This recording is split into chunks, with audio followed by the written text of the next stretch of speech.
ወይዘሮ ሜላት ሁሉንም ነገር እንዳስታወሰችና ወደ ድሮ ማንነቷ እንደተመለሰች ለሰላምዬና ለምናሴ ነገረቻቸው። እነሱም ማመን አቅቷቸው ወይኔ አምላኬ በቃ አንቺ ሌላውን ተይውና እውነትም ሀሴት ልጅሽ እንደሆነች አስታውሽ ነበር የሰላም ጥያቄ።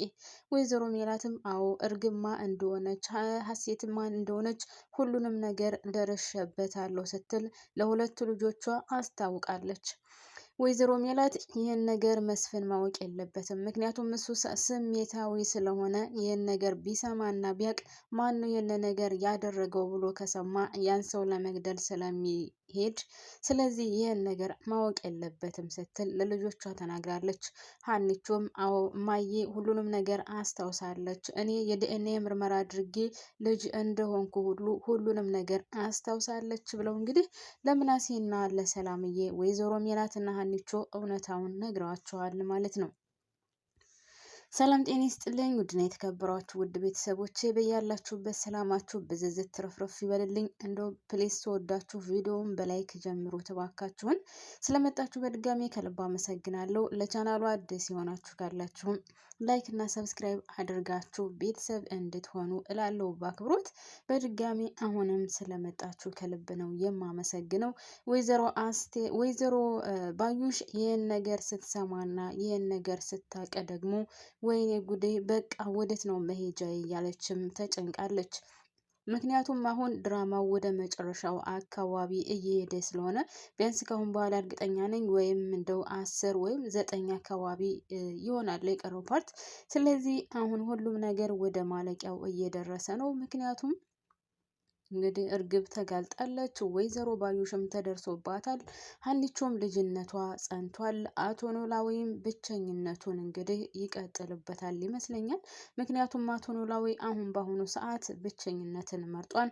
ሀናም የሄደች ቤተሰቦቿ ጋር ነው እያደረች ያለችው። እንደውም አሴርና አቶ ኖላዊ አብረው ቁጭ ብሎ በነገራችን ላይ አቶ ኖላዊ ማርያምን በጣም ነው ያሳዝነኝ እውነት። አዎ ድራማ ነው። ነገር ግን ድራማ ቢሆንም እውነት ለመናገር አቶ ኖላዊ እዚህ ድራማ ላይ እስካሁን ድረስ እንደ አቶ ኖላዊ አሁን ያለበት ሁኔታ እያሳዘነኝ የለም። ለምን ካላችሁ መጀመሪያ ሀኒቾን ሲያገኛት ከሚስቱ ጋር እንደተለያየና ከዛ በኋላ ሀኒቾ ሁሉንም ነገር እንዳስረሳችው ነገር ግን ደግሞ አሁን ሀኒቾ ወደ ቤተሰቦቿ ስታዘነብል ደግሞ አሴርን ፈጣሪ እንደሰጠው እያደረገ ሲያወራ በጣም ነው አንጀት የሚበላኝ። በጣም ነው ያሳዘነኝ ታውቃላችሁ። ሀኒቾ በፍጹም ትታው አትሄድም። ያው ቤተሰቦቿ አሁን አዲስ የተዋወቃቻቸው ወይም ደግሞ ልጅነቷን አዲስ ያሳወጀችበት ጊዜ ስለሆነ ያው እርግጠኛ ነኝ ከነሱ ብዙ መራቅ አትፈልግም።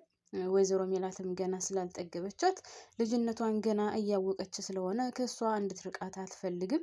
ነገር ግን የአቶ ኖላዊ ስሜት ደግሞ በጣም ከሚገባው በላይ የሚያሳዝንና አንጀትን የሚበላ ነው። እውነት ለመናገር እኔ ማርያምን ድራማ ነው ግን እውነት ነው የምላችሁ አንጀትን የበላኝ አቶ ኖላዊ። ምክንያቱም ገና በፊትም ሰግቶ ነበር ሀኒቾ ቤተሰቦቿን ካወቀች ትታኝ ትሄዳለች፣ እንደውም እሷን ከምረብሻት ወደ ደሴ መሄድ አለብኝ እያለ ነው የነበረው እና አሁንም ያሲፈራው የነበረው ስሜት ነው ውስጡ ያለው። አሴር እንደውም እንግዲህ ሚስት ማግባት አለብህ እንደዚህ እያለ መቼም አይቀጥልም፣ እኔም እኮ አገባለሁ፣ ስለዚህ የዛ ጊዜ ደግሞ ብቻህን ትሆናለህ፣ እንኳን እኔ ሀናስ ሄደች አይደል እያለው ነበር። አሴር አሁን አቶ ኖላዊ እንዳገባ እየጎተጎተው ነው። አቶ ኖላዊ ግን ይህንን ነገር አምኖ ይቀበላል አይቀበልም፣ እውነት ካሁን በኋላስ አገብቶ ይቀመጣሉ የሚለው ሌላ ጉዳይ ነው። ሲቀጥል ደግሞ እንግዲህ ሁላችንም እንደምናውቀው አቶ ኖላዊ ንብረት የለውም፣ ስራ የለውም፣ ከባድ ነው። ስለዚህ ስራ ከሌለ፣ ቤት ከሌለ፣ ንብረት ከሌለ ደግሞ አግብቶ መቀመጡ ትልቅ ችግር ነው። ስለዚህ አቶ ኖላዊ ካሁን በኋላ ለማግባትም ሆነ አግብቶ ሴት ይዞ ለመኖር ቤትና ስራ ያስፈልገዋል። ይህ ነገር ከሌለ ደግሞ የትኛዋ ሴት ናት እሱን አግብታስ የምትኖረው? ይህም ሌላ ጉዳይ ነው። እና አሴር ግን አሁን ሀና ስትሄድ እኔን አገኘሁ ትላለ። ነገር ግን እኔም እኮ ነገ ጧት መሄዴ አይቀርም። የእግዚአብሔር መልካምነት እስከመች ድረስ ነው እንደዚህ ከሰው እየቀያየረ የሚጠብቀ? ስለዚህ አንተ ጥላህ የማትሄደውንና ከአንተ ጋር አብራህ የምትኖረውን ሴት ማግባት አለብህ እያለ እየመከረው ነው። አቶ ኖላዊ ደግሞ ይህን ነገር በፍጹም እንደማያደርገው ነው ሲል የነበረው። እንደውም አሴር እኔም እኮ አገባለሁ ሲለው አንተስ ብታገባ ታዲያ ምን ችግር አለ? አዋን አንተ አግባ እንጂ ከዛ በኋላ ምን ነው እኔም ብቻዬን በሆንኩኝ እያለው ነበር። እንግዲህ ያም ሆነ ይህ የአቶ ኖላዊ ስሜት በሁሉም ሰው ጋር የሚጋባ ይመስለኛል። ሀኒቾን ብዙም ዋጋ ከፍሎ ወይም ደግሞ ብዙ መስዋዕትነት ከፍሎ ያሳደጋት ልጁ ናት። ስለዚህ ሀኒቾን አጥቶ መኖር ደግሞ ለሱ በጣም ትልቅዬ በሽታ ወይም ደግሞ ትልቅዬ ችግር ነው የሚሆነው። እንግዲህ አቶ መስፍን ቤት ወይም ደግሞ ወይዘሮ ሜላት ቤት አሴርና አቶ ኖላዊ ሄደው ነበር። እዛ ሄደውም ምናሴን ነበር ያገኙትና አቶ ኖላዊን ሲያገስ አቶ ኖላዊና አሴር እዛ ከገቡ በኋላ ሰላም ምናምን ተባብለው ጨርሰው ማን አለ ቤት ማንም የለም እንዴ ብለው ሲጠይቅ አይ ሰላምዬና ሀኒቾ ትምህርት ቤት ሄደዋል እማዬ አለች ብሎ ነበር የመለሰለት። እንግዲህ አባዬም ስራ ነው ምናምን ብሎ መልሶላቸዋል። ከዛ አቶ ኖላዊ ደስተኛ እንዳልሆነ ምናሴ ፊቱን አንብቦ አይቶታል። አባባ እባክዎትን ይቅርታ አድርጉልን፣ እኛ ሀናን በፍጹም ከርሰው አንቀማም። ምናልባት አሁን ለጊዜው እርስዎን ሊከፋዎት ይችላል። ነገር ግን በፍጹም በፍጹም እኛ የምንፈልገው የ16 ዓመት እንባዋ የማየ እንድመለስላት እንጂ ሀናን ከርሶ መቀማት አንፈልግም ሲለው ያው እሷ ባትፈልግ እናንተ ባትፈልጉም እኮ ይኸው እሷ ፈልጋ መጣች እያለ ነበር አቶ ኖላዊም። አሴርም እዛው ላይ አፈፍ አድርጎ እንዴት ነው የማይከፋው አቶ ኖላዊ እንዴት አይከፋውም? ምክንያቱም ሀና ማለት የእሱ እስትንፋስ ናት። ያለ ሀና እኮ አይሆንለትም። እናም ደግሞ እናትህስ እንዴት ናት? ሀኒቾ በነገራችን ላይ በጣም ምርጥ ልጅ ናት እና እናትህን ትንከባከብልሃለች ወይም ደግሞ ጥሩ ሐኪም ስለሆነች እናትህን ታክምልሃለች ሲለው አሴር ምናሴም አዎ እግዚአብሔር ይመስገን፣ ግን ከዛ በላይ ደግሞ ሀና እህታችን ሁና መገኘቷ ለእኛ ትልቅ ነገር ነው እና በጣም ደስ ብሎናል። ነገር ግን አባባ የከፋዎት ይመስላሉ፣ እባክዎትን አይከፉ፣ ለጊዜው እንጂ በፍጹም ሀና እርስዎን ትታ የምትሄድ አይደለችም። ሲቀጥል እኛም ከእርስዎ መቀማት አንፈልግም እያለ ነበር። እንግዲህ አቶ ኖላዊም ውስጡ በፍጹም ደስተኛ አልነበረም። እማዬን ልጥራላችሁ ብሎ ምናሴ ወደ ውስጥ ይገባል። ምናሴ ወደ ውስጥ ከገባ በኋላ እንግዲህ እናትየው መታ ወይም ወይዘሮ ሜላት ከነ አሴር ጋር ቁጭ ካለች በኋላ እውነታውን ግልጽ አድርገው ነግረዋታል ማለት ነው። ወይዘሮ ባዩሽ ማን እንደሆነች፣ እርግብን ማን እንዳመጣት፣ እርግብና ወይዘሮ ባዩሽ ምን አይነት ግንኙነት እንዳላቸውና ወይዘሮ ባዩሽ የእርግብ አክስት እንደሆነች ወይም ደግሞ እርግብ ለወይዘሮ ባዩሽ አክስቷ እንደሆነች ሁሉንም ነገር ነግረዋል። ከዛም ባለፈ ደግሞ ይህን ሁሉ ድራማ ስተበትብ የነበረችው እሷ እንደሆነች፣ እርግብ ለወይዘሮ ሜላት ልጅ ሆና እንድትመጣ ያደረገችው ወይዘሮ ባዩሽ እንደሆነች ብቻ ሁሉንም ነገር ሲነግሯት፣ ወይዘሮ ሜላት ደግሞ ይህን ነገር ያው ብትጠራጠርም እርግጠኛ ስላልነበረች ማመን አቅቷት በቃ ራሴን አመመኝ ብላ ወደ ክላሷ ነበር የገባችው። እንደውም ወደ ክላሷ ከመግባቷ በፊት እርግብን ታውቂያታለሽ ሲሏት ማናት እርግብ ነው ያለችው። አቶ ኖላዊም እሺ እኔ ፎቶ እንደሰጠውሽ አታስታውሽም ወይ ስላት አረ እኔ በፍጹም የማስታውሰው ነገር የለኝም ነበር ያለችው። እንግዲህ ደከመኝ ወይም ራሴን አመመኝ ትንሽ ልረፍ ብላ ትታቸው ወደ ክላስ ስትገባ ተሳሳትን መሰለኝ፣ ሴትዮዋን አስቀይምናት ወይም ደግሞ እሷ ጭራሽ ጤነኛውም አይደለችም፣ ዝም ብለን ነው የለፋ ነው በቃ እንሄድ ብለው እንግዲህ አሴርና አቶ ኖላዊ ተያይዘው ወደ ቤታቸው ይመለሳሉ። ነገር ግን እውነታውን በቃ ቁጭ አድርገውላት ነው የተመለሱት። ይህን ነገር የሚያደረጉት እነሱ ለሀኒቾ ትክክለኛውን መረጃ አቶ ዘሪሁን የሰጣቸውን ለሀና ሰጥተዋ ስለነበረ ሀና ደግሞ ይዛ መታ ለቤተሰቦቿ ትናገራለች ወይም ተናግራ ይሆናል ብለው አስበው ነው እንግዲህ ይህን ነገር ያደረጉት።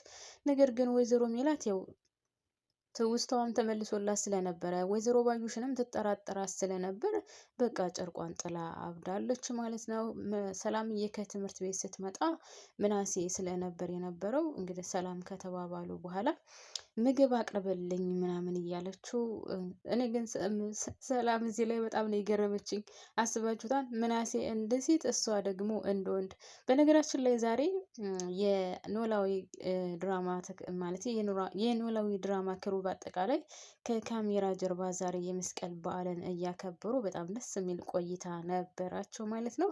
እዛ ላይ ደግሞ ሲያወሩ የነበረው ሰላምዬ ምናሴ እንደሚያስቃት በጣም ደስ የሚል ጊዜ እንደሚያሳልፉ እያወራች ነበር። አቶ መስፍን ደግሞ ወይዘሮ ሜላት ካስታወሳችሁ ራሷን ስታ ሆስፒታል እያለች በነበረበችበት ሰዓት እሱ ቢሆን ኑሮ በእሷ ቦታ እሱ ቢሆን ኑሮ በጣም ብዙ ነገር አድርጋ እንደምታድነው፣ ነገር ግን እሱ በዛን ሰዓት በተለይ ደም አንሷት ደም እጥረት በገጠማት ጊዜ እንዴት ደም ማግኘት እንዳለባቸው በተጨነቁ ሰዓት በዛን ሰዓት በጣም ከሚገባው በላይ ስሜታዊ እንደነበር፣ ሰላምዬ ደግሞ ወይዘሮ ሜላት ወድቃ ደም በደም ሆና አየችበት ሰዓት የዛን ጊዜ ስሜታዊ እንደነበረች ብቻ ደስ የሚል ጊዜ የነበራቸውን ሁሉ እያወሩ ነበርና ደስ ይላሉ። ብቻ የሆነ ቤተሰብ ራሱ ቤተሰባዊ ግንኙነት ያላቸው ነው የሚመስሉት እና ወይዘሮ አስቴር ራሱ የኖላዊ ድራማ ክሩ በአጠቃላይ ሁሉም ደስ የሚሉና ቤተሰባዊ ያለን ነው የሚመስለው እና ግንኙነታችን ወይም ደግሞ ስራችን በጣም ደስ የሚልና ከቤታችን ወጥተን ከቤታችን የገባን ነው የሚመስለው እያለች ራሱ በጥሩ ሁኔታ እየገለጸችው ነበር ማለት ነው።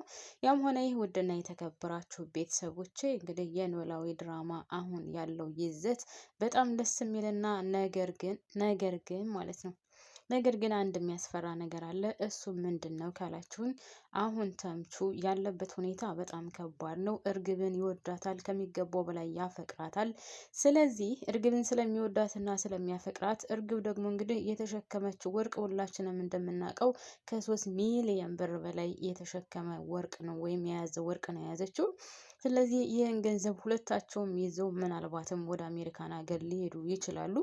አቶ ዘሪሁን ደግሞ ይህን ነገር ወይም ለተምቹ ስል ይህን ነገር ሊያደርገው ይችላል። ከዚህ በፊት ያው እንደምናስታውሰው ተምቹ ብር ጠይቆት ምን ያክል ብር ነው የምትፈልገው ወይም ደግሞ ለምን ፈልገው ነው ብሎ ጠይቆት ነበር። ተምቹ ደግሞ በፍጹም ለምን ፈልገው ነው ምን ያክል ነው የሚለውን አትጠይቀኝ፣ ነገር ግን በቃ ከሀገር የሚያስወጣ ገንዘብ ስጠኝ እያለው ነበር።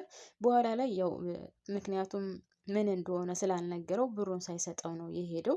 ነገር ግን ቃል ገብቶለት በድጋሚ አንተ መሄድ ከፈለክ ተመልሼ መጥቼም ቢሆን እወስድሃለሁ እያለው ነበር። እና ውድና የተከበራችሁ ቤተሰቦች አሁን እዚህ ላይ ተምቹ ከአሴርም እየራቀ ነው፣ ከነ አቶ ኖላዊም እየራቀ ነው ያለው። ስለዚህ ምናልባትም እርግብና እሱ ያው እየተደዋወሉ ስለሆነ በዚህ ነገር ወይም እንዴት ያን ሁሉ ወርቅ ይዛ እንደወጣች ከነገረችው ለማንም ሳይናገር እርግጠኛ ነኝ ፖሊሶቹም ሳይደርሱባቸው ወደ ሀገር ይወጣሉ ብዬ አስባለሁ። ከዛም ባለፈ አቶ ዘሪሁን እርግጠኛ ሁኜ ነው የምነግራችሁ ይተባበራችኋል። ምክንያቱም አሁን ተምቹ እርግብን በጣም ከሚገባው በላይ ነው የሚወዳት። ደግሞ ተምቹ ያው ለመጀመሪያ ጊዜ ያፈቀረ ስለሆነ በቀላሉ የሚፋታት አይደለም እርግብን። እርግብ በነገራችን ላይ ተምቹን በፍጹም አትወደውም፣ አታፈቅረው፣ ምንም አይነት ስሜት የላትም።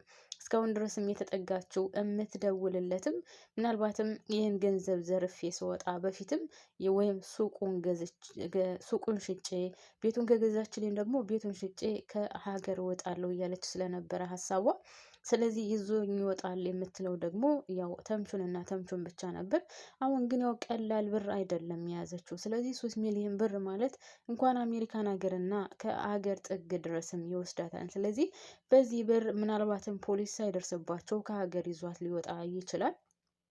በዛ ላይ አቶ ኖላዊ ይተባበረዋል። እርግጠኛውን የምነግራችሁ አቶ ኖላዊ በዚህ ነገር ወይም በዚህ ጉዳይ ይተባበረዋል። ከዚህ በፊትም እያለው ነበረ እርግብ በማትጎዳበት ጉዳይ ወይም ደግሞ በማትጎዳበት ምክንያት አድርገን እናስጠፋታለን፣ ፖሊሶች ሳይደርሱባት እነሱም ሳያውቁባት ከዛ ቤት እናስጠፋታለን፣ እናወጣታለን እያለው ነበር። ስለዚህ አሁን ተምቹ ከእርግብና ከእርግብ ውጭ ምንም ነገር ሊታየው አልቻለም። እንግዲህ ሁላችንም እንደምናውቀው አሴር መጥቶ ለሀኒቾ እንዳፈቀረ እየነገራት ነበር። ነገር ግን ማንን ነው ያፈቀረው የሚለውን ጉዳይ አልገለጸላትም። እንግዲህ አሴር ማነው ራሱ ተምቹ ራሱ ፍቅር እንደያዘው እና እሷን ፍቅር ካልያዛት እንደማይገባት የሱ ስሜት ነው ሲነግራት የነበረው።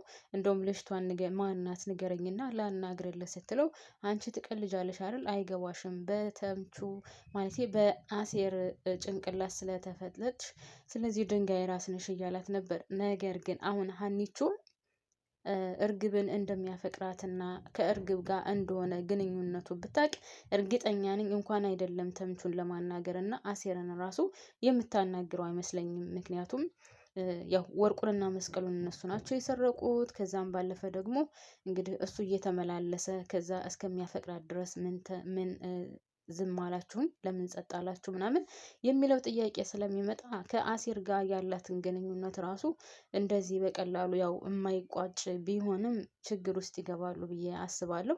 ያም ሆነ እንግዲህ ወይዘሮ ሜላት እውነታውን አውቃለች። ወደ ትክክለኛ ህይወቷ ተመልሳለች፣ አስታውሳለች ማለት ነው። ይሄ ነገር ደስ ይላል። ግን እንግዲህ የእርግብ ጉዳይ ወይም ደግሞ በወይዘሮ ባዩሽ እና በእርግብ ጉዳይ ማንም እንድገባብኝ አልፈልግም ብላለች ለሀኒቾ። የኔና የባዩሽ ጸብ የግላችን ነው፣ ማንም እንድገባብን አልፈልግም።